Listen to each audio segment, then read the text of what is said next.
오늘 우리에게 주신 하나님의 말씀 요한계시록 3장 14절에서 22절까지의 말씀입니다. 한 절씩 교독하도록 하겠습니다. 라오디게아 교회의 사자에게 편지하라. 아멘이시오. 충성되시고 참된 증인이시오. 하나님의 창조의 근본이신 이가 이르시되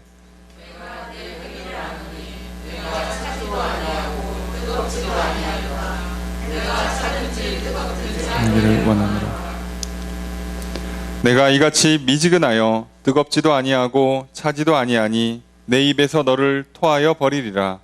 내가 말하기를 나는 부자라 부유하여 부족한 것이 없다 하나 내 곤고한 것과 가련한 것과 가난한 것과 눈먼 것과 벌거벗은 것을 알지 못하는도다.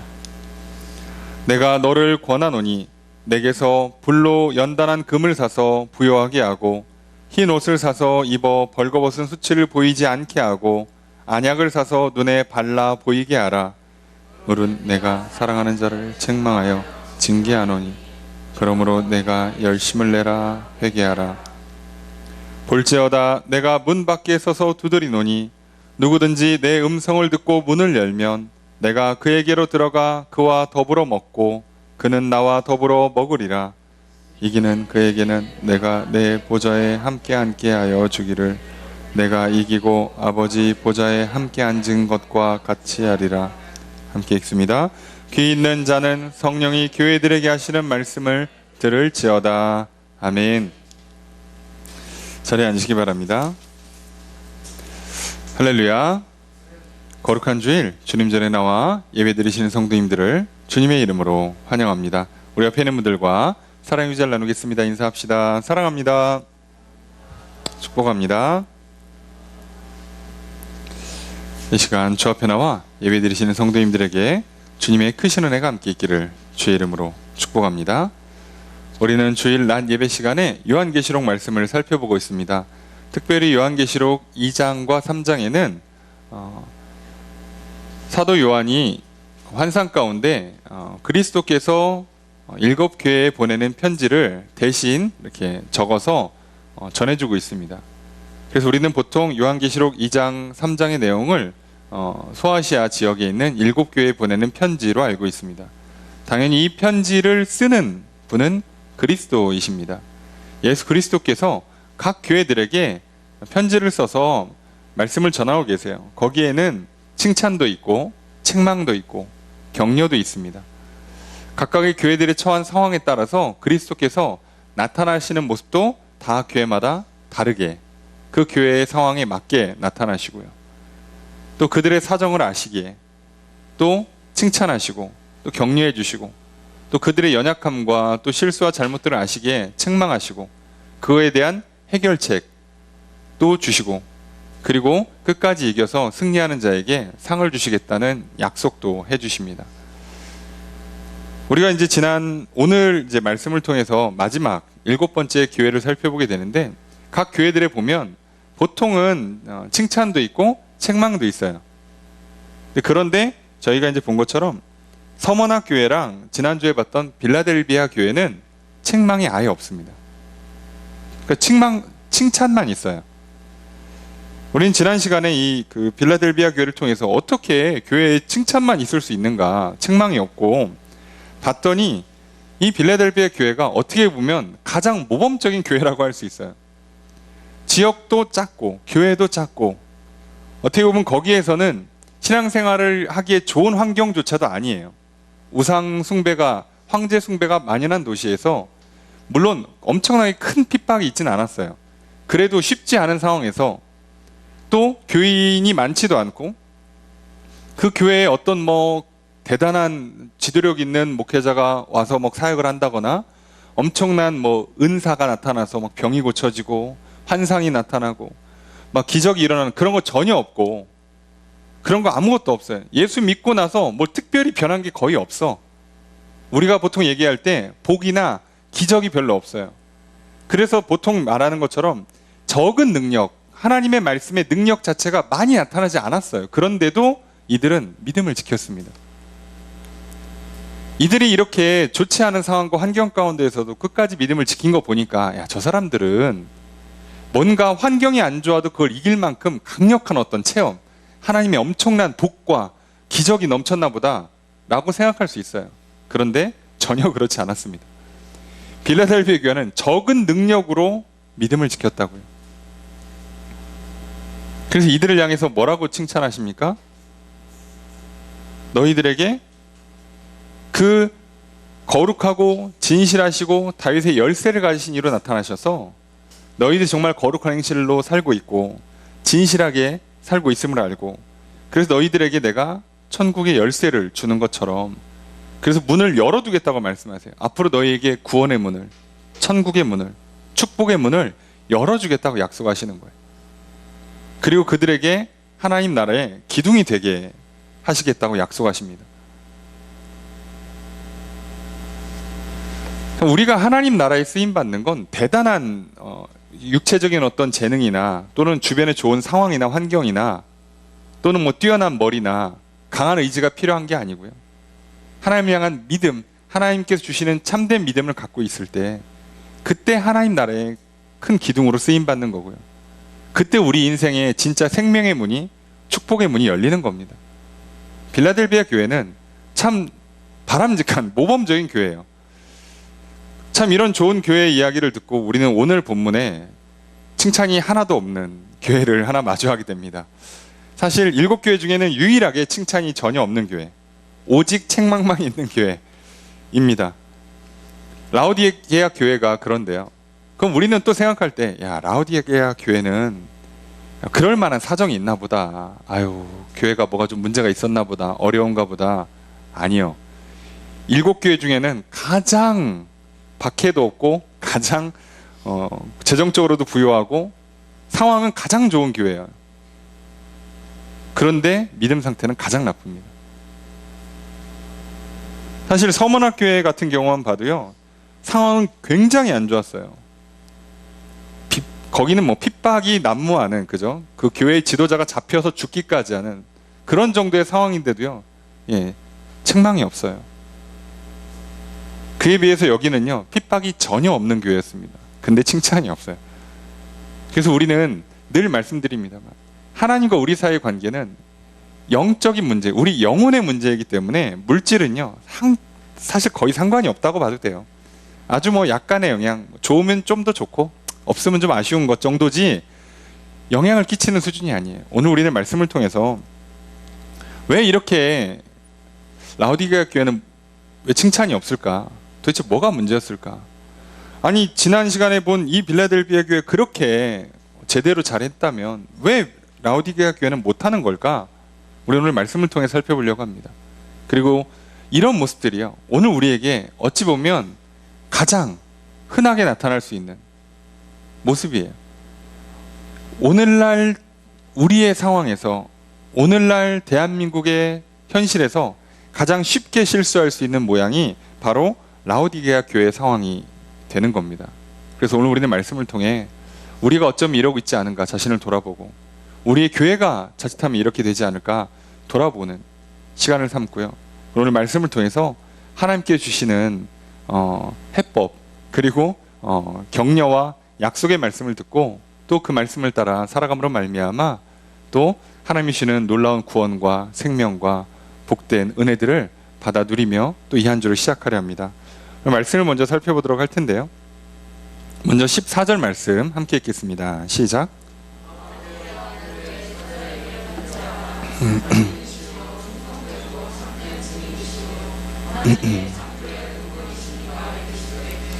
자, 라오디게아 교회에게 편지하라고 되어 있습니다. 자, 라오디게아 지역이요, 계속 지난번에 말씀드린 것처럼 해변으로부터 시작해서 지금의 터키니까 유럽으로 가는 이 지중해 이렇게 안쪽 연안에 이렇게 여기부터 시작해서 하나, 둘, 셋, 넷, 그리고 대륙으로 들어가서 5, 6, 7, 그러니까 가장 라오디게아 교회가 가장 대륙으로 들어가 있다고 보시면 돼요. 지난 시간에 본 빌라델비아 교회보다도 더 안쪽으로 70km 들어가 있습니다. 그런데 이게 여러분들 요즘 성경은 좋으니까 뒤쪽 보시면 지도가 있어요. 지도를 보시면 더 이해가 쉬운데, 이게 지금 에베소랑 직선으로 대륙으로 들어가는 거예요. 근데 에베소는 굉장히 큰 항구 도시입니다. 그러니까 에베소에 들어온 그 무역 물품들이요, 이제 대륙으로 동방으로 넘어갈 때 꼭 거쳐야 되는 도시가 라오디게아예요. 자, 이게 어떤 영향을 주는가? 기존에 있던 도시들과 다 달라요. 기존에 있는 도시들은 다 대부분 로마가 정복하면서 폐허가 된 도시를 다 로마가 살려놨어요. 다시 재건한 거죠. 그러니까 당연히 그 도시의 정중앙 광장에 황제의 상 하나 놓고, 그리고 로마, 그리스, 헬라 문화의 영향을 받아서 신전이 최소한 1개 이상씩, 1~2개씩 무조건 신전이 있고요. 그러니까 황제 숭배와 우상 숭배가 기본으로 깔려 있는 도시들이에요. 그런데 이 라오디게아는 그럴 필요가 없어요. 도시가 무너진 적도 없고 재건할 필요도 없어요. 이미 무역로 안에 있는 도시이기 때문에 이미 어느 정도 잘 갖춰져 있는 도시고, 그리고 여기서 그러다 보니까 이 무역을 옮기고 그 무역상들이 많이 있는 도시다 보니까 돈이 많이 움직이니까 여기는요, 그동안은 다른 도시들은 뭐 이렇게 가죽세공업 또는 뭐 이렇게 의류업 뭐 이런, 또는 금을 채취하거나 뭐 이런 식의 이제 상업들을 발달한다면, 여기는 우리로 치면은 명품 사업이 발달하게 돼요. 자연스럽게. 귀금속은 아니어도 여기에는 이렇게 우리로 치면은 약간 모피코트 같은 건데, 예, 뭐 흑양에 무슨 검은색 털 뭐 이런 거 가죽 세공하고, 여기는 다 명품 의류가 생산되는 것으로 도시가 유명한, 약간 오늘날 이탈리아의 밀라노 느낌 좀 나는 그런 도시라고 보시면 돼요. 게다가 그리고 이제 사람들이 많이 왔다 갔다 하니까 여기에 무슨 뭐 오늘날에 치면 의대가 있었던 거죠. 그리고 의료 시설이 잘 발달돼 있고, 그 지역에 무슨 성분이 뭐 있어서 무슨 성분을 뭐 개발해서 안약이 굉장히 유명한 안약을 생산했대요. 예, 그래서 그 내용이 이제 본문에 나옵니다만, 그러니까 뭐 명품, 사치, 뭐 의술, 그러니까 이건 돈이 있어야만 돌아가는 도시예요, 고대에. 게다가 이게 어느 정도로 괜찮은 도시였냐면, 이게 그러다 보니까 황제 숭배가 강요될 일이 없고, 우상 다른 이제 그리스 헬라의 뭐 여러 신전들이나 우상 숭배가 이렇게 강요되지 않아요. 그냥 밑바탕에 깔려는 있겠지만 무역 도시고, 그러니까 그냥 번성한 도시예요. 뭘 하든 별로 서로 신경 안 써주는. 그러니까 어떤 일이 생기냐면, 교회가 생기면 교회의 가장 1차적인 박해자는 놀랍게도 뭐 황제나 또는 뭐 다른 그 신전에 있는 사제들이 아니라 유대인들이에요. 유대인들 대부분. 유대인들이 먼저 공격해요. 적은 늘 가까이에 있고, 예, 유대인들이 공격하는 거예요. 유대인들이 뭔가 불리하다 하면 그리스도인들한테 다 뒤집어 씌우는 거예요. 보통 유대 그리스도인 또는 뭐 이방 그리스도인이 됐든 교회를 핍박하는 거예요. 교회들 다 뒤집어 씌우고. 그래서 사실 박해가 시작될 때도 뭐 아시는 것처럼 뭐 네로 황제 박해도 롬의 화재 사건 날 때 뭐 자작극이든 뭐든 다 그냥 교회 그리스도인들한테 뒤집어 씌우고, 정치적이든 뭐가 됐든 이유가 어찌 됐든 다 그냥 박해를 핍박을 하는 겁니다. 근데 이 도시는 그럴 일이 없어요. 그런 게 없어요. 그러니까 교회를 가든 말든 서로 신경 안 써주고, 뭐 교회 가는데 불편함이 없고, 게다가 교인들 자체가 재정적으로 어려움이 전혀 없고, 당연히 교회도 재정적으로 넉넉하고 다 잘 살아요. 그리고 먹고 살만하고 사치할 수 있고, 좋은 옷 입을 수 있고, 몸이 좀 안 좋으면 병원 가까이에 있고, 종합병원 같은 거 있고, 아니 그런 도시에 살고 있어요. 그래서 이 본문을 보시면 아시겠지만 핍박에 대한 내용이 전혀 없는 겁니다.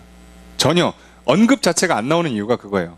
우상숭배나 핍박이나 뭐 거짓 가르침 이런 얘기가 전혀 안 나온 이유가 없으니까요. 라오디게아에는 그게 아예 없는 도시예요. 게다가 이 지역이 얼마나 좋았냐면, 어느 정도까지 뭐 고대의 기록이 있냐면, AD 60년경에 여기가 지진이 났었대요. 그래가지고 한번 도시가 다, 그 당시에 뭐 지진이면 돌로 쌓으니까 다 무너지지 않겠습니까? 그러니까 이제 로마에서 그 소식을 듣고 황제가 도와줄까? 군대 보내줄까? 뭐 사람 보내줄까? 이렇게 도시에다가 이렇게 내가 도와줄게 했는데 도시에서 거절했어요. 필요 없습니다. 저희 자력으로 합니다. 그래서 본인들이 자력으로 도시를 재건했습니다. 그런 기록이 남아있을 정도로 굉장히 부유한 도시예요. 야, 이런 데서 신앙생활하면 참 편하겠죠. 예. 아니 그렇잖아요. 얼마나 편해요. 아무도 방해 안 해. 뭐 신앙생활하는데 전혀 문제가 없어. 자, 그런데도 문제가 생긴다는 거죠. 왜요? 물질 세계가 아니에요. 우리의 신앙이라는 건, 우리의 존재라는 건 영혼의 문제이기 때문에 우리 육체 또는 이 육체와 같은 이런 물질 세상에서 일어나는 것이 절대적인 영향을 끼치지가 않아요. 이 좋은 환경이 신앙에도 좋은 영향을 끼치냐? 그렇지가 않아요. 그냥 상관이 없어요. 게다가 역시나 자칫하면 부정적인 영향을 끼치는 거죠. 분명히 좋은 환경인데 우리의 영혼에는 더 부정적인 영향을 끼쳐서 믿음도 떨어뜨리고 사랑도 쉽게 만들고 하는 거죠. 그러니까 환경이 좋아도 그게 오히려 사람을 더 단단하게, 더 믿음을 갖게 만들어주기도 하지만 반대로 그것 때문에 치여서 믿음이 꺾이기도 하고요. 상황과 환경이 좋아도 그것 때문에 감사하고 믿음이 좋아지고 막 사랑으로 충만해질 수도 있지만 상황이 좋음에도 불구하고 오히려 믿음은 더 떨어지고 사랑은 더 식을 수도 있어요. 그러니까 여러분, 상황의 문제, 환경의 문제, 우리 육신의 문제들은요, 우리 영혼과 직결되진 않아요. 그러니까 핑계하지 않으셔도 돼요. 몸이 아파서, 제가 여러 가지 부족해서, 상황이 좋지 않아서 믿지를 못하겠습니다. 또는 교회를 못 나오겠습니다. 기도가 안 돼요. 예, 가가 그냥 다 핑계예요. 하나님께는 납득이 되지 않는 요소입니다. 상관이 없어요. 자, 그럼 생각해 보세요. 돈 문제도 없고 건강 문제도 없고 먹고 사는 문제가 전혀 없는데 왜 한마디 칭찬을 못 들었을까? 그러면 이 교회에 그리스도께서 어떤 모습으로 나타나느냐가 사실은 교회의 상황을 대변해주고 또 힌트가 되어준다고 말씀드렸잖아요. 그런데 이게 해석이 조금 어려우실 수 있어요. 세 가지 모습으로 그리스도께서 자신을 나타내시는데 아멘이시오, 첫째. 둘째는 충성되고 참된 증인. 셋째, 하나님의 창조의 근본. 자, 이렇게 들으면 그냥 그런가 보다, 아멘. 자, 이러고 넘어갈 수 있는데 무슨 뜻인지가 모르겠죠. 그래서 이게 약간 조금은 좀 이렇게 의역이라고 설명을 좀 길게 해주는 게 더 좋은데, 여러분, 아멘이시오라고 하는 장면이요, 신구약 통틀어서 여기밖에 안 나와요. 그러니까 그리스도께서, 예수님께서 나는 아멘이다, 자, 이렇게 하는 게 여러분 여기밖에 안 나와요. 그러니까 이러면 우리가 도저히 감을 못 잡잖아요. 이게 무슨 뜻인가. 그러면 사실 이렇게 번역할 필요가 없다는 뜻이에요. 이 아멘이라고 돼 있는 이 단어, 이게 히브리어 아만에서 나온 단어거든요. 근데 헬라어도 그냥 그대로 음역을 해요. 그냥 아멘이에요. 그 구약에도 아멘, 신약에도 아멘. 그러니까 같은 단어, 같은 뜻이에요. 자, 그냥 원뜻은 진실로, 참으로, 온전히입니다. 그래서 여러분들이 이거를 어떻게 보시면 되냐면, 예수님께서 그 사복음서에 보면 내가 진실로 진실로 말하노니 나는 참 포도나무여, 자, 이렇게 얘기할 때 쓰이는 그 진실로가 아멘이에요. 자, 그러니까 그러면 성경은 거의 이렇게만 쓰고 예수님께서 나는 아멘이시오라고 돼 있잖아요. 나는 아멘인 사람이다, 나는 아멘인 존재다라고 자기를 표현하시는데 이런 장면은 안 나와요. 그러면 이걸 아멘이라고 번역할 게 아니라 나는 진실된 사람이다, 나는 참으로 옳은 사람이다 라고 번역하는 게 사실 좋죠. 그래야 우리가 이해할 거 아니에요. 그래서 그렇게 번역하는 게 좋습니다. 그래서 보통 우리들은요, 왜 이걸 이렇게 이해하냐면, 구약에서부터 이 단어의 뜻 때문에 기도가 끝나거나 송영, 찬송가나 어떤 그 찬양 기도죠, 예, 송영이 끝나거나 또는 말씀이 선포되고 났을 때 아멘이라고 화답을 하는 게 구약의 제사부터 시작이 돼요. 그래서 여러분들 성경 보시면 출애굽기 이후로부터 막 그런 장면들이 나와요. 아멘이라고 하는데, 자, 그게 우리를 치면은 진실로 맞습니다, 참으로 옳습니다, 나도 그렇게 온전히 받아들입니다, 동의합니다. 그래서 오늘날은 그냥 아멘 그러면 믿습니다 라고 생각하고 그 단어를 쓰고 있죠. 예. 근데 원뜻은 진실로 맞습니다, 참으로 옳습니다, 이렇게 이제 뒤에 반응을 해주는 거예요. 하나님의 말씀이 선포되면 그 말씀이 참으로 맞습니다, 옳은 말씀입니다 라고 하면서 받아들이는 것에 대한 표현으로 아멘이라고 했던 거거든요. 우리는 보통 그렇게 쓰지만 여기서 그리스도께서 나타내신 이 표현은 진실하신 분이에요. 그러면 이 진실하신 분, 진리의 하나님, 참으로 오르신 하나님, 이게 무엇을 보여주기 위해서 라오디게아 교회에 이런 모습으로 나타나시느냐 이거죠. 왜 교회를 향해 나타나면서 나는 참으로 진실된 존재다라고 자신을 표현할까? 그 얘기는 지금 라오디게아 교회는 진실되지 못하다, 참되지 못하다, 진짜가 아니란 뜻이에요. 너희들의 모습은 지금 진짜가 아니야. 너희들의 신앙생활은, 너희들의 믿음은 진짜가 아니야 라고 나타내시기 위해서 이 모습을 보여주시는 거예요. 두 번째가 충성되고 참된 증인이라고 되어 있습니다. 자, 이 표현은 계시록 1장 5절에 나오죠. 그리스도께서 충성되고 참된 증인이에요. 그럼 누구의 증인이겠어요? 여호와 하나님 아버지의 증인인 거죠. 그리스도께서는요, 하나님께서 하라고 한 것 그대로 전달해 주는 증인, 보고 들은 걸 그대로 증언해 주는 증인인 거예요.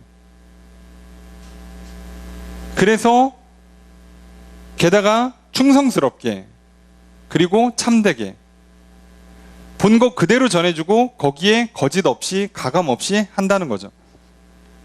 그러면 지금 그리스도께서 이런 모습으로 나타내시는 건 내가 너희들에게 하나님의 뜻을 그대로 가감 없이 전해주겠다라고 나타나시는 거죠. 왜냐하면 사람이 항상 하나님 말씀을 들을 때 재해석을 하잖아요. 자기에 맞게끔. 그래서 좋은 건 받고 별로 안 좋은 것 같으면 거르고, 약간 애매하면 자기가 좋은 쪽으로 살짝 비틀어서 왜곡하고 하기가 쉬운데, 그리스도께서는 하나님의 말씀은 그렇지 않다는 거예요. 나는 그렇지 않다는 거예요. 그러니 그대로 받으라는 거예요. 당연히 듣기 싫은 말을 하겠죠. 라오디게아 교회에. 그럴 거예요. 자, 그리고 이제 하나님의 창조의 근본이시니, 세 번째가 이건데, 사실 이게 오늘 본문의 핵심 메시지이기도 해요. 여러분, 창조의 근본, 시초, 근원이라는 거예요. 하나님께서 창조하실 때 혼자 하지 않으셨습니다. 창세기를 봐도 하나님의 영이 수면 위에 운행하시고 하나님께서 말씀으로 창조하시는데 그죠? 말씀이 그리스도이시죠. 창세기 1장에 천지를 창조하시는 것이 구약의 시작인데, 그때 하나님은 말씀으로 천지를 창조하세요. 그리고 이제 요한복음 1장에 보면 신약의 시작을 그리스도께서 나타나시면서 하시는 말씀, 요한복음 1장 1절에 3절에 보면 태초에 말씀이 계시니라, 이 말씀이 하나님과 함께 계셨으니 이 말씀은 곧 하나님이시라, 그가 태초에 하나님과 함께 계셨고, 그죠? 태초에 천지 창조 때, 그죠? 계셨고 만물이 그로 말미암아 지은 바 되었으니, 자, 그로 말미암아 지은 바 되었죠. 지금 똑같이 얘기하시죠. 하나님 창조의 근원이다 라고 얘기하시죠. 이 말씀은 말씀으로 지은 바 되었으니 지은 것이 하나도 그가 없이 된 것은 없다라고 하고, 이제 요한복음 1장 14절로 넘어가면 그 말씀이 육신이 되어 우리 가운데 거하심에 우리가 그의 영광을 보니 아버지 독생자의 영광이요 은혜와 진리가 충만하더라. 그 말씀이 육신이 돼서 나타나셨는데 그게 예수 그리스도라고요. 그래서 요한복음 1장 18절에 말씀이 육신이 되어 우리 가운데 거하심에 우리가 그의 영광을 보니 아버지 독생자의 영광이요 은혜와 진리가 충만하더라.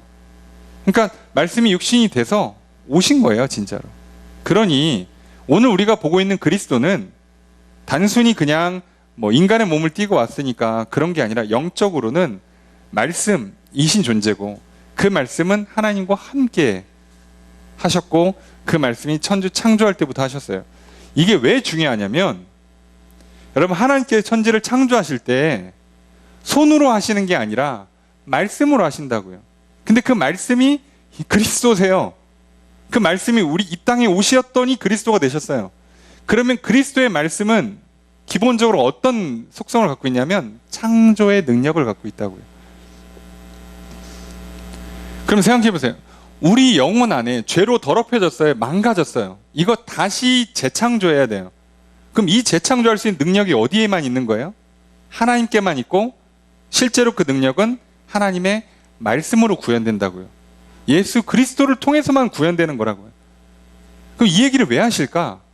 라오디게아 교회는 아까도 말씀드렸잖아요. 도시가 무너져도 자기들 힘으로 재건할 수 있어요. 돈이 많으니까, 능력이 많으니까. 이렇게 살던 사람들이 무슨 생각을 하겠어요?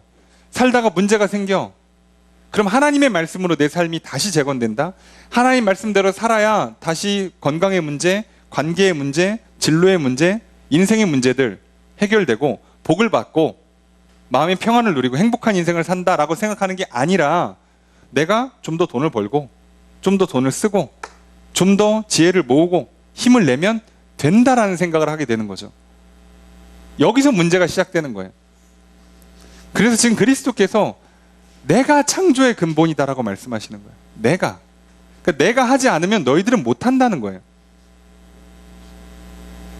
그럼 지진이 만약에 났다가 도시를 재건했는데 한 1년 뒤에 또 지진 나고 도시 재건하고 한 3번만 해보세요. 사실 버티겠습니까? 아무리 라오디게아 교회가 라오디게아 지역이 부유한 지역이라고 해도 지진 한 3번 연달아 맞아보세요. 되겠냐고. 여러분 그렇잖아요. 자신들에게 창조의 능력이 있다고, 자신들이 뭔가 변화시킬 수 있다고, 자신들이 뭔가 성장시킬 수 있다고,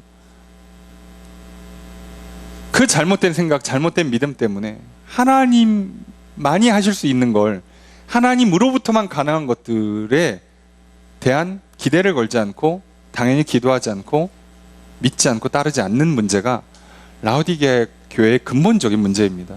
그래서 이 교회에 칭찬이 없는 거예요. 왜냐하면 제대로 믿지를 않았으니까. 그냥 사실상 믿지를 않았으니까요. 이게 우리한테도 똑같은 문제가 생겨요. 여러분 오늘날 2021년 대한민국을 살아가는 많은 사람들과 많은 성도님들은요, 사실 이제 살만해졌어요. 어렵다 해도요 살만해요. 뭐 저도 나이가 많은 건 아니지만 저의 어떤 어린 시절을 뒤돌아보면 지금은 살만해요. 제 기억에 맞으면 전 초등학교 끝나고 집에 갈 때 이렇게 그 학교 앞에 있는 문방구를 이렇게 보면서 가잖아요. 못 사 먹어요. 과자가 어떻게 사 먹어. 근데 저만 그런 게 아니라 대다수 그러고요. 어쩌다 슈퍼를 들어가는 애가 있으면 걔는 부자예요. 잘 사는 거죠. 예, 좀 집이 사는 집이에요. 예. 다 10분, 30분 거의 막 어떤 애들은 거의 1시간씩 걸어왔어요, 학교를. 버스 타고 오는 게 어딨어. 근데 부모님이 차로 애를 학교 앞에 내려준다? 얘는 부자예요. 그런데 요즘 보세요. 어지간하면 다 차로 데려다 주거나 아니면 가까워. 10분 이상 안 걸어 애들이. 그래서 학교 끝나면요, 초등학생들이요 슈퍼나 편의점에 가서 다 긁죠. 뭐 요즘 뭐 긁는 것도 귀찮으니까 부모님들이 거기다 아예 걸어놔요. 포인트를 막 10,000원, 20,000원씩 충전해 주셔. 그럼 이름 대고 그냥 이렇게 긁어서 가져와요. 그게 기본이 됐어요. 그게 기본. 오늘날 가난하다는 건 어린애들이 뭐 최신형 스마트폰을 못 갖고 있는 거. 한 1년, 2년쯤 묵은 핸드폰 갖고 있으면 나는 좀 가난한 거야. 기준이 바뀌었어요. 그러니까 오늘 우리가 전반적으로 다 상향평준화 되다 보니까 어떤 문제가 생기냐면 뭐 상대적 박탈감 그런 문제가 아니라 다들 무슨 생각이 조금씩 들어오냐면 살만하다. 이만하면 됐다. 꼭 하나님이 안 도와줘도 내가 어느 정도 할 수 있다는 생각이 자꾸 들어와요. 왜냐면 되니까. 살고 있으니까. 하나님께서 안 도와주셔도 병원 가면 어지간한 건 다 고치고, 하나님이 안 도와주셔도 나름 전문가라는 사람들을 통해서 뭔가 문제를 해결받을 수 있고, 돈으로 할 수 있는 것, 지식이나 기술로 할 수 있는 것들이 점점 많아지니까 하나님이 꼭 아니어도 되는 거예요. 그러다 보니까 자꾸 어떤 현상이 생기냐면, 문제가 생기면 기도를 우선 안 해. 기도는 맨 마지막 최후의 보루예요. 먼저 머리 써보고 사람 불러보고 도움 요청하고 돈 써보고 힘 써보고 하다가 안 되면 그때 기도합니다. 근데 상황이 조금만 어려워 보세요. 아니 라오디게아 교회가 아닌 다른 교회들은요, 만약에 조금만 몸이 아파 보세요. 그럼 이분들 뭐부터 했을까요? 기도부터 했어요. 조금만 인생의 문제가 작은 문제라도 하나가 생겨봐요. 그러면 기도부터 시작한다고요. 근데 라오디게아 교회는 그 필요가 전혀 없는 거예요. 왜요? 할 필요가 없어요. 기도 안 해도 이미 다 돼 있어요. 한번 해보고 안 되면 기도하는 거예요.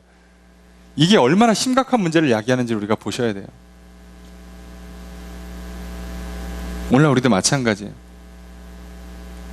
목사도 똑같은 실수를 반복합니다. 오늘 얼마나 좋아요, 그죠? 예전에는요, 누군가가 전도 대상자가 있거나 아니면 이제 교회를 오랫동안 누가 안 나와요. 그럼 어떡합니까? 이제 찾아가려면 진짜 무슨 산 넘어 물 건너가야 돼요. 오늘 그 집 하나 신방하면 하루가 끝나. 걸어갔다 오면. 근데 가도 만난다는 보장도 없어, 심지어. 그런 일이 태반이니까 문제가 생기면 주일날 지나고 나서 이분이 교회를 안 나왔어. 그럼 목회자가 뭐부터 해요? 기도부터 해요. 왜냐면 찾아가서 만난다는 것 자체가 너무 힘드니까. 근데 오늘날 어떻게 합니까? 딱 출석부 보고 안 나오셨네? 그럼 이제 전화부터 돌리는 거죠. 그래서 기도를 안 해. 시작할 필요가 없어요. 전화 돌리고 이래서 안 나오셨구나. 이렇게 체크해놓고 다음 주에 나오시겠네. 체크하고. 언제쯤 기도할까요? 한 달? 한 두어 달 이제 계속 안 나와. 그러면 느낌이 좀 싸하죠. 무슨 문제가 생겼나? 시험 드셨나? 어디 아프신가? 자, 그러면 그때 이제 슬금슬금 주님, 여기 좀 문제가 있는 것 같은데 좀 도와주셔야 될 것 같습니다. 이제 시작하는 거예요, 이제. 기도할 필요가 없어. 그냥 기도할 때 그냥 편하게 주님 지난주에 안 나온 누구 기억하시죠? 도와주시고요. 그냥 이렇게 간절한 기도가 안 나와요. 왜요? 된다고 믿으니까. 할 수 있으니까. 찾아갈 수 있고, 만날 수 있고, 전화할 수 있고, 메시지 보낼 수 있고, 카카오톡 할 수 있고, 모으면 영상통화 할 수 있고. 여러분 요즘 이 시대에 코로나 때문에 예배를 잘 못 드리잖아요. 만나지를 못하잖아요. 그럼 어떻게 해요?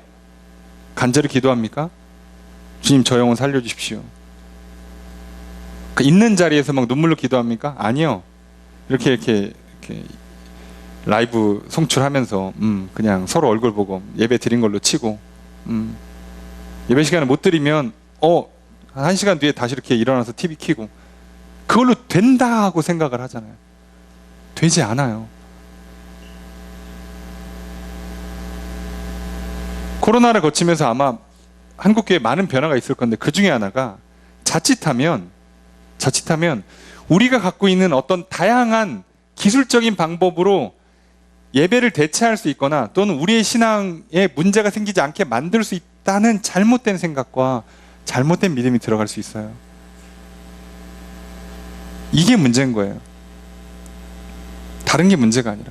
그래서 오늘 그리스도께서는요, 이 세 가지 모습으로 나타나시면서 라오디게아 교회에다 말씀하시는 거예요. 너희들은 지금 진짜가 아니야. 잘하고 있는 거 아니야. 나는 제대로 얘기할 테니까 똑바로 들어. 자, 내가 창조의 근본이다. 나만 너희를 구원할 수 있고, 나만 너희를 새롭게 할 수 있고, 나만이 너희들의 문제 해결할 수 있고, 나만이 너희의 복이 될 수 있단다. 다른 건 없어. 라고 지금 나타나신 거예요.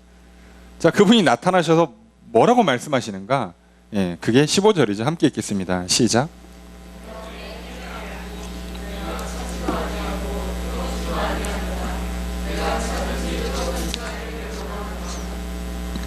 여기 교회 좀 다니신 분들은 참 많이 들은 말씀이잖아요. 차든지 뜨겁든지 해라. 할 거면 확실히 해라. 안 할 건 말고. 자, 우리 이렇게 이해하는데요.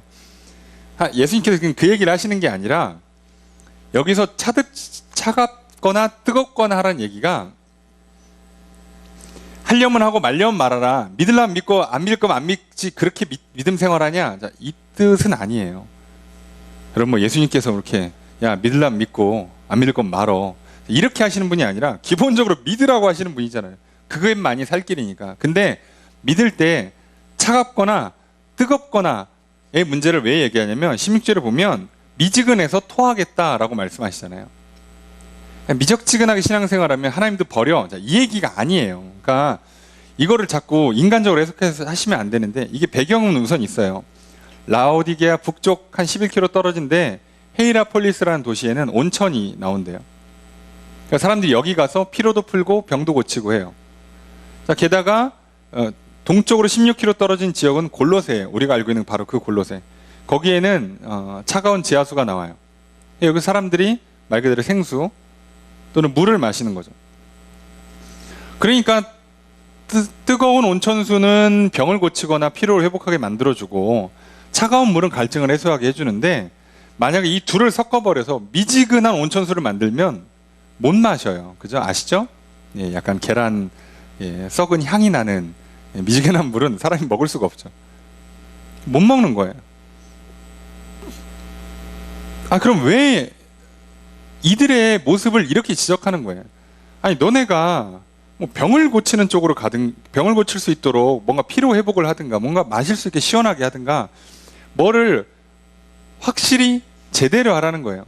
그러니까 기도할 거면 기도하고, 안 맡기고 그냥 내가 할 거면 하는데, 이게 이도저도 아니게 하면 하나님도 어떻게 하실 수가 없는 거예요.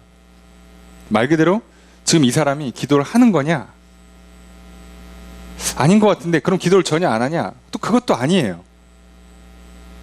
이게 진짜 사람 미치는 거죠. 여러분, 우리가 이런 실수를 가장 많이 하는 게 주로 공부하거나 일할 때, 분명 일을 했는데, 공부를 했는데 한 거냐라고 하면 결과가 없어요. 안 한 거냐? 그러기에 너무 오래 앉아 있었어. 자, 이걸 뭐라고 설명하지? 답답하잖아요. 이런 경우가 많아요. 뭔가 제대로 해야 결과가 나오는데 제대로 하지를 않는 거예요. 그럼 왜 이렇게 제대로 안 하냐? 뭔가 확실한 결과물을 나올 수 있게 명확하게 뜨거운 물을 만들든가 찬물을 만들든가 안 하고 이렇게 적당히 대충대충 하느냐? 이게 문제인 거죠. 이유가 있어요. 17절에 보니까 내가 말하기를 나는 부자라 부요하여 부족한 것이 없다. 문제의 근원이 여기서 나왔어요. 물질적인 넉넉함, 부자, 그래서 부족한 게 없다. 이게 물질적으로 부족한 게 없으니까 기도를 대충 하냐? 그게 아니라요. 물질적으로 넉넉한 걸 보니까 내 믿음이 괜찮구만 이라고 해석하는 거예요. 내가 이렇게 평안한 삶을 살고 건강한 삶을 사는 거 보니까 내가 믿음이 나쁘지 않아. 이렇게 신앙생활하는 게 괜찮은 건가 봐. 하나님이 잘했다고 칭찬해 주시고 복을 주시네. 이렇게 잘못된 해석을 하는 거죠.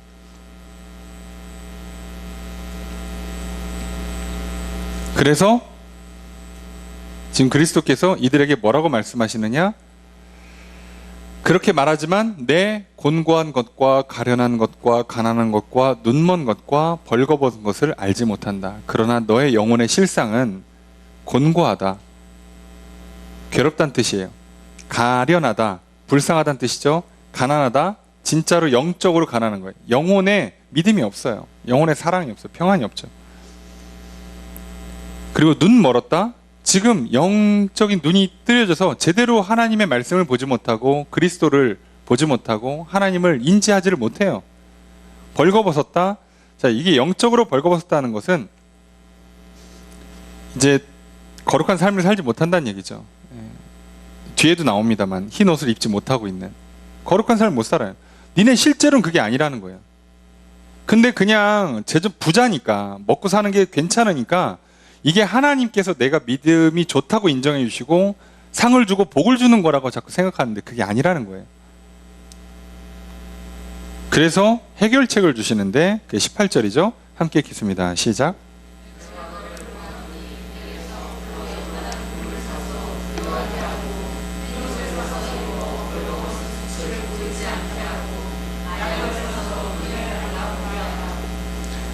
여러분들 이제 많은 목사님들의 설교나 많은 이제 책들에 보면 요 중요한 얘기, 그죠? 금을 사라, 흰 옷을 사라, 안약을 사라, 이거에 대해서 다 설명을 잘 해주세요. 마찬가지. 그런데 결국은 핵심은 아까도 그리스도께서 창조의 근본이다가 핵심이라는 것처럼 여기도 핵심이 뭐냐면 얘예요. 나한테 사라고요. 나한테 사라고. 다른 데 가서 사지 말고 나한테 사라고. 이게 핵심이에요. 지금 계속. 이게 뒤에 또 나옵니다. 우리가 계시록에서 정말 잘 알고 있는 그 본문이 뒤에 나오잖아요. 볼지어다 내가 문 밖에서 자, 이건 조금 이따 설명드리고 지금 핵심이 계속 나예요. 그리스도 하나님께 모든 게 주권이 중심이 근본이 거기 있다는 게 지금 이 문제의 근본이라고요. 우리 놓치는 게 이거죠. 불로 연단한 금을 사래요. 부자들이 왜 금이 없겠어요? 그런데 불로 연단한 금, 순금을 말하는 거죠. 불순물이 제거된 금을 사래요. 자, 그러면 그리스도에게서 금을 사야 돼요. 그러면 불로 연단한 금이 뭐냐 이거죠. 그러면 하나님께서 내가 너희를 연단하면 그저 너희가 정금같이 은같이 나오리라, 예, 순결하게 되리라, 불순물을 제거하시라는 말씀들이 계속 성경에 보면 있어요. 그럼 하나님께서 뭘로 연단하세요? 불로. 자, 그럼 이 불이라는 것이 갖고 있는 이미지가 실제 불이 아니라 영적인 이미지에는 성령 그리고 말씀이라고 그랬잖아요. 말씀으로 불순물을 제거해야 돼요. 성령님께서 우리 가운데 더러운 것들을 제거해 주신단 말이에요. 그 연단을 받아야 돼요. 그러니까 사야 된다고. 그러니까 내가 기꺼이 거기를 향해서 가야 된단 말이에요. 이건 우리의 몫이에요. 우리가 순응하는 건, 순종하는 건 내 책임이란 말이에요. 그래야 하나님께서 연단을 하시지. 자, 그러니 우리는 하나님 말씀을 들으면 이 부를 받는 것 같은 기분이 들 때가 있잖아요. 아니, 오늘따라 목사님이 나들으라고 얘기하는 것 같아. 자, 이런 거 있잖아요. 예. 갑자기 막 얼굴이 화끈거리고, 그죠? 갑자기 삐지고, 화가 나고, 짜증이 나고, 분노가 나고, 예. 말씀이 들어오면 이런 현상이 생겨요. 불편하거든. 듣기 싫거든요. 그걸로 연단을 받느냐 안 받느냐는 내가 하는 거예요. 내가 사야죠. 대가를 지불해야죠. 감정을 죽이고 참고 믿음으로 꺾어내고 성령님께 도와달라고 구해서 이 과정을 견뎌내면 불순물이 제거가 되죠. 아, 맞는 말이구나. 나 들으라고 한 말이 맞았구나. 내가 문제였구나. 아, 이게 문제였구나. 이거 계속하다가는 오히려 큰 문제가 생길 뻔했는데 하나님께서 미리 막아주셨구나. 그렇게 받아들여서 제거해서 깨끗해지란 얘기예요. 자, 두 번째 해결책이 흰 옷을 사서 입으래요. 역시나 흰 옷은 순결한 거룩한 삶을 말하는 거죠. 자, 시간상 이걸 다 설명드리진 못하지만 그 당시 갈릴리의 그 결혼 풍습이 이거예요. 보통은 이게 옛날이니까 양가 어르신들이 자녀들을 데리고 만나잖아요. 그래서 이제 미리 부모들끼리 얘기를 다 해놓고 나서 부모가 서로 자식을 데리고 이제 만나게 되는데 보통 이제 신랑 측이 신부 있는 측으로 온대요. 와서 이제 잔을 주고 받아요. 결혼하겠다. 신부 측 부모와 신부가 동의를 하면 약혼이 성립되는 거예요. 그 자리에서. 자, 그럼 신랑은 거기 신부에다가 옷을 줘요. 흰 옷. 오늘날로 치면 굳이 말하면 드레스인 거죠. 옷을 줘요. 옷을 주고 갑니다. 다시 올게요. 자, 이 다시 올게요가 문제인데 언제 올지 몰라요. 최대 1년이래요. 최대 1년. 보통 잘못 걸리면 1년까지도 걸린대요. 빨라야 두세 달. 왜냐하면 그 당시 상황을 생각하면. 그러면 지금 이게 똑같아요. 왜냐하면 오늘날 그 결혼 신랑 신부의 비유를 할 때도 성도들을 신부로 놓고 그리스도를 신랑으로 놓잖아요. 그럼 그리스도께서 다시 온다고 승천하시고선 다시 온다 약속하실 때 왜 내가 언제 올지를 모른다고 말씀하시냐면 고대에도 똑같았답니다. 아들이. 근데 이제 결혼하고 싶잖아요. 신부도 마음에 들었고, 예, 결혼하면 가면 돼요. 가면. 갈 때 나팔 불면서 가는 티를 내요. 그럼 이제 신부가 와야 돼요. 그때 이제 그 흰옷을 입고 있어야 되거든요. 안 오면 결혼이 파괴됩니다. 자, 그런데 문제는 신랑도 몰라요. 그 결정은 신랑의 아버지가 하는 거예요. 오늘이다, 가자. 그럼 그날 가는 거예요. 아무도 몰라요. 그러니까 이제 신랑은 늘 애달아서 맨날 묻는 거예요. 오늘 갑니까? 자, 이렇게 묻는 거고, 신부는 언제 올지 모르니까 늘 그 흰옷을 입고 있는 게 내가 약혼한 상황이다라는 거 보여주는 거고, 다른 사람들 건드리지 마세요라고 신호를 보여내는 것과 동시에 언제 올지 모르니까 옷을 깨끗하게 입어야 되는데 더럽혀졌어. 그럼 어떻게 해요? 빨리 빨아야 돼요. 빨리. 더러워지면 바로 빨아야 돼. 요번 주말에 빨아야지. 그러고 있는데 오늘 밤에 오시면 큰일 나거든. 그래서 더럽혀지면 그때그때 빨아야 돼요. 자, 흰 옷을 입는다는 개념이 그거예요. 더러워지면 그때그때 깨끗하게 씻으라고요.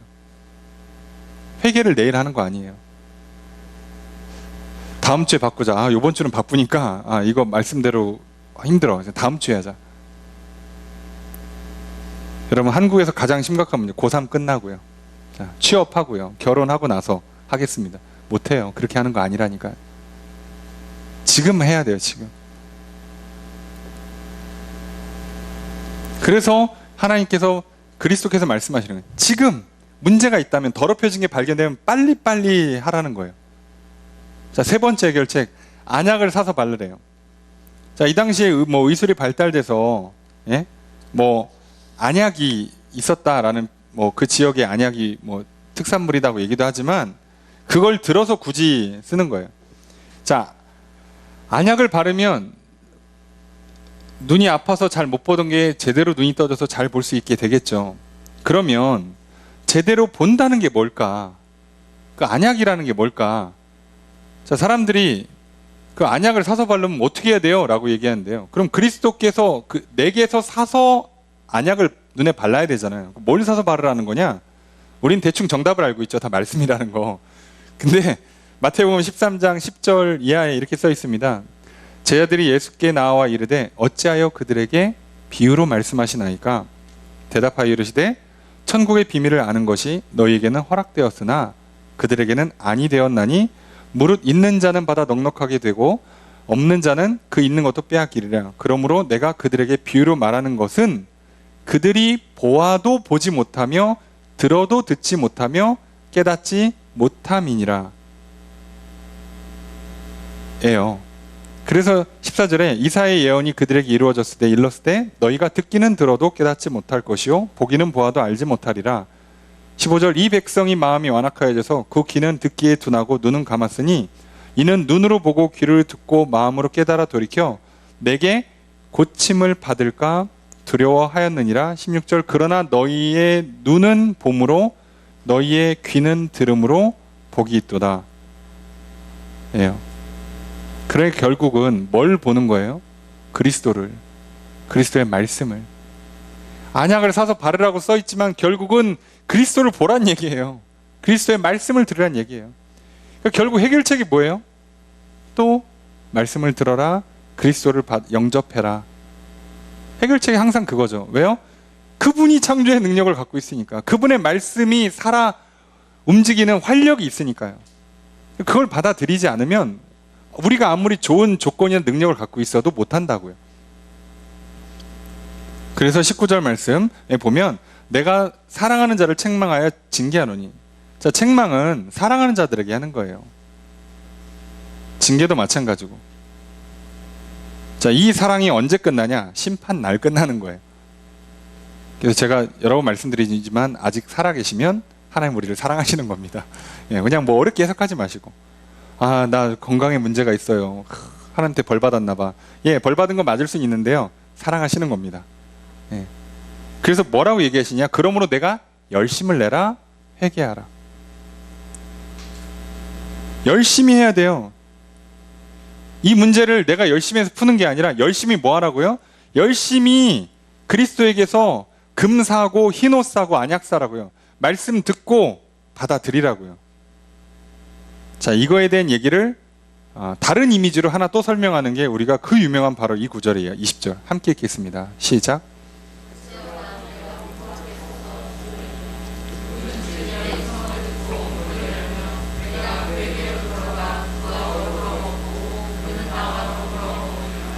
이게 앞에 거랑 다른 얘기 같지만 똑같은 얘기를 하시는 거예요. 자, 여기도 핵심이 내가예요. 내가 두드리고 내가 들어간다예요. 이게 왜 그러냐면 우리가 머릿속에 뭔가 기억이 나실 거예요. 교회를 좀 다니신 분들은 어딘가 성역 공부 책에서 그림이 이렇게 문이 하나 있는데 내가 있고 문고리가 나 쪽에 있는데 예수님 바깥에 계시는데 거기에 문 손잡이가 없어. 못 열어. 내가 열어만 줘야 들어와요. 내가 열어주는 게 중요하다고 생각하는 경우가 굉장히 많아요. 아니, 설마 아무리 하나님이 그래도 그렇지 우리 하나 못 뚫고 들어오실까? 그 정도 능력이 없으실까요? 그 문 하나 못 뚫어요? 예? 부활하신 예수님 그냥 벽 뚫고 문 뚫고 들어오셔서 식사하시던데 우리 마음의 문 하나 못 뚫고 들어오실까? 그게 아니에요. 그걸 못 들어와서 열어달라는 게 아니라 내가 두드릴 때 열으라는 얘기예요. 내가 두드릴 때. 그 얘기는 무슨 얘기냐면 다른 사람이 두드릴 땐 열지 말란 얘기이기도 해요. 이 얘기를 왜 자꾸 이상하게 해석하는지 모르겠어요. 이게 진짜 심각해요. 내가 여는 게 중요하다 그러면요, 거의 유교적 그리스도가 되는 거예요. 그리스도인이 되는 거예요. 내가 뭘 해야만 되는 거예요. 그러니까 내가 하면 복 받고 안 하면 복을 못 받아. 하나님은 그냥 기계야. 그냥 인풋 아웃풋이 정해져 있는 기계예요. 무슨 법칙처럼 원리처럼 있는 줄로 착각하는데 그게 아니라 그리스도께서 두드릴 때만 열 수 있는 거예요. 딴 때 열면 큰일 나요. 문 함부로 열어두고 있으면 도둑 들어온다니까. 그러니까 그리스도께서 두드릴 때 그때 그리스도만 열어서 그리스도만 받아들이고 다른 사람 오게 하면 안 돼요. 그 얘기가 핵심입니다. 그래서 오늘도 그리스도께서 우리를 향해 두드리시는 거예요. 굳이 뚫고 들어오실 수 있어요. 강제적으로, 강압적으로 우리를 붙잡으실 수 있어요. 그런데도 그렇게 하지 않는 이유는 우리를 존중해 주시고 우리를 사랑해 주시기 때문에, 우리를 인격적으로 대우해 주시고자 두드리시면서 기다리는 거예요. 문 열어줄 때까지. 아주 특별한 경우에는 그냥 뚫고 들어오시기도 해요. 기독교 역사에 보면 종종 그런 경우가 있긴 있어요. 대부분의 경우는요, 기다리세요. 두드리시면서. 그리고 그래야만 어떤 문제가 안 생기냐, 다음에 아무한테나 함부로 문을 안 열어줘요. 이거 훈련을 시켜야 돼. 우리도 어린애들 집에다 훈련시키잖아요. 자, 엄마 아빠 제외하고는 문 열어주지 마. 자, 띵동 해도 열어주지 마. 아빠 친구야, 그래도 열어주면 안 돼. 자, 택배 왔어요, 그래도 열어주면 안 돼. 훈련시키잖아요. 예, 똑같아요. 두드린다고 다 열어주는 게 아니라 그리스도께서 두드리실 때 열어야 된다고요. 우리는 그리스도의 말씀만 받아들여야 되는 거예요. 세상에 그 어떤 얘기를 해도 그 얘기는 듣는 게 아니라고요. 누가 이렇게 하면 병을 고칠 수 있대, 누가 이렇게 하면 인생이 좀 더 좋아진대, 문제가 해결된다라고 얘기를 듣기 이전에 문제 해결의 근원이 되시는, 답이 되시는, 창조의 능력이 있으신, 우리를 구원하시고 우리를 다스리시면서 게다가 우리를 재창조, 거듭나게 하시는, 새롭게 하시는 그분을 먼저 받아들여야 된다. 그분께서 야, 이거는 그냥 병원 가서 약 먹는 걸로도 충분하겠다, 괜찮아, 같이 가자, 걱정하지 마. 그래서 이 사람은요, 병원 가기 전에 이미 마음의 평안을 얻어요. 또는 안 가도 돼, 내가 너를 고쳐줄게, 그냥 하루만 기다려, 그래도 돼요. 자, 문제는 우리가 먼저 그분을 받아들이냐, 아니면 먼저 나의 어떤 생각이나 계획이나 나의 의지나 결단이나 나의 감정이나 느낌이나 다른 사람들의 말이나 세상의 풍조를 받아들이는가의 싸움인 거예요.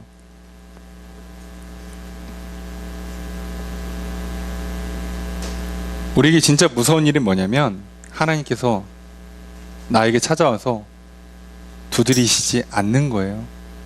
이게 가장 무서운 겁니다.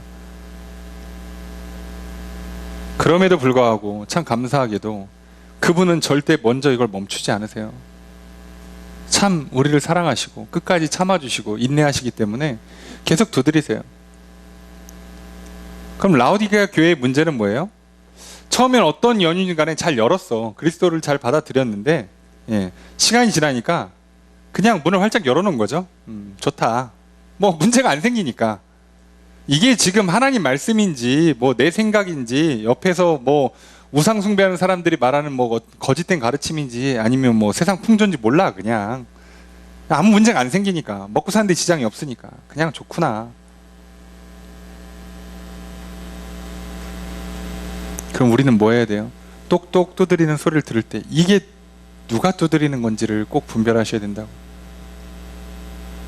그래서 우리에게는요, 세상에 별의별 얘기가 다 있어도 그 모든 걸 분별할 수 있는 기록된 성경 말씀과 우리 안에서 그걸 가르쳐 주시는 하나님의 영, 성령님이 계시잖아요. 그럼 여러분, 이 시대에 코로나인데 교회를 갈까요 말까요? 뭐 의사 선생님 가라고 했으니까 간다, 아니 내 가까운 의사 선생님 가지 말라니까 안 간다, 그게 아니라요. 성경 보시고 성령님께서 주시는 지혜를 얻어서 이 문제를 풀으시라고요. 애를 대학을 어디를 보내야 될까요? 애를 취업을 어떻게 시킬까요? 아, 누구랑 만나서 결혼을 해야 되고 인생의 문제를 어떻게 풀어야 될까요? 아니, 그 다른 사람 얘기 다 좋은데 그거 전에 먼저 나에게 찾아와서 말씀하시는, 먼저 나에게 길과 진리가 되어주시는 예수님을, 그분의 말씀을, 그 말씀의 뜻이 뭔지를 가르쳐주신 성령 하나님을 그걸 먼저 받아들이지 않으면 우리는 못한다고요. 라오디게아 교회의 문제가 바로 이거고요. 우리에게 주시는 뜻이 그거예요. 그래서 우리가 문을 열어드릴 때 그분이 두드리고 그걸 듣고 우리는 열면 그분이 오셔서 우리와 함께 식사를 하세요. 교제하신다고요. 동행해 주신다고요. 그러니 당연히 우리가 생명을 얻고 복을 얻을 수밖에 없는 거죠. 복의 근원이신 하나님이 들어오시니, 생명의 근원이신 하나님이 들어오시니까. 이게 핵심이에요. 오늘 우리들은요, 조금만 먹고 살만하고 조금만 일이 잘 풀리면 금세 교만해집니다. 그래서 하나님을 절대 먼저 찾지 않아요. 그래서 우리는 늘 깨어 있어서 주의하고 긴장하고 조심해야 돼요. 그분이 두드리시고 그분이 두드릴 때만 열어주고 그분과 함께 하지 않으면 우리에게는 창조의 능력이, 변화의 능력이, 생명의 능력이 임하질 않아요. 이 좋은 교회, 이 좋은 환경에서 괜찮은 교회가 그럼 과연 오래 유지되냐? 아니라고 말씀드렸잖아요. 환난과 핍박이 심했던 교회들, 순교의 피를 흘렸던 교회들이 오히려 더 오래 유지돼요. 신기하게도. 참 그런 것처럼 오늘 우리들이요, 다시 한번 늘 내가 뭘 할 수 있다, 이만하면 괜찮다 라고 하기 전에, 그래 나를 믿기 전에, 우상숭배보다 더 근본적인 문제잖아요. 나를 믿는 것. 우상숭배도 심지어 내가 신을 만들어, 내 마음에 드는 신, 내가 원하는 방식으로 복을 주는 신을 만들거나 그렇게 만들어져 있는 신을 찾아가는 거잖아요. 근데 이것은 더 근본적인 문제예요. 그냥 내가 신이 되겠다는 거예요. 내가 열면 하나님 들어오시는 거 닫으면 못 들어와. 하나님도 내 밑이에요. 심지어. 이게 얼마나 위험한 발상인지 아시겠죠? 그 교만함이 우리에게는 불신앙으로, 불순종으로 나아가고요. 결국은 다 좋은 조건이 갖춰진 것 같은데 영혼은 죽어 있고요. 영혼은 거듭나고 새로운 모습으로 재창조가 되질 않아요. 늘 새로운 인생, 행복하고 평안하고 복과 기적이 임하는 인생이 펼쳐지질 않아요. 그래서 여러분, 부유한 게 나쁘다가 아니라, 그럼 가난한 게 무조건 좋은 거다, 그게 절대 아니에요. 상관없으니까요. 우리에게 좋은 건 하나님과 함께하는 겁니다. 그리고 하나님과 함께할 때 우리에게 참된 생명이, 참된 복이 임하고요. 그 결국에는요, 당연히 물질적으로도 부족함 없이 살게 하세요. 얼마나 좋습니까? 그러니까 우리에게 있지 않기 때문에 우리는 늘 모셔드려야 돼요. 그러니 그분의 말씀을 들으십시오. 그리스도를 모셔드리십시오. 성령을 구하시고 성령을 받으시고 성령의 인도하심을 따르십시오. 그것만이 우리의 살 길입니다. 그렇게 살아서 이기는 자에게 하나님 보좌에 함께 앉아 있을 수 있도록 허락해 주시겠다고 약속하십니다. 오늘 우리는 풍요의 시대를 살아갑니다. 풍요 속에 상대적 빈곤이나 박탈감을 느낄 수도 있겠지만 우리는 풍요의 시대에 한 가지 잘못된 착각에 빠지면 안 됩니다. 먹고 살만하니까 바벨탑 쌓는 인간들의 모습과 같이 우리가 조금 이제 교회 다니고 예수 믿고 또 시대가 발달하고 살만하니까 여기가 좋고 이만하면 됐고 그냥 이렇게 쭉 가자라고 생각하는 것이 얼마나 위험한 발상인지를 잊지 마십시오. 오늘 또 우리에게 창조의 근원 되시는 하나님께서, 예수 그리스도께서 찾아오십니다. 그분의 말씀을 들으십시오. 받아들이십시오. 그분이 오셔서 우리를 새롭게 하시고 우리를 다스려 주시고 우리에게 참된 평안을, 참된 복을, 그리고 놀라운 기적을 허락하실 것입니다. 그리고 그분과 함께 교제하며 동행하며 살아간 우리의 인생이 가장 행복한 인생이요, 복된 인생입니다. 그 삶을 우리에게 허락하시고자 오늘 또 우리에게 찾아오십니다. 그분을 영접하시고 그분과 함께 동행하며 살아가는 한 주의 삶이 되기를, 그런 우리의 일생이 되시기를 주의 이름으로 축복합니다. 그래서 늘 승리하시고 복이 있기를 다시 한번 주의 이름으로 축복합니다.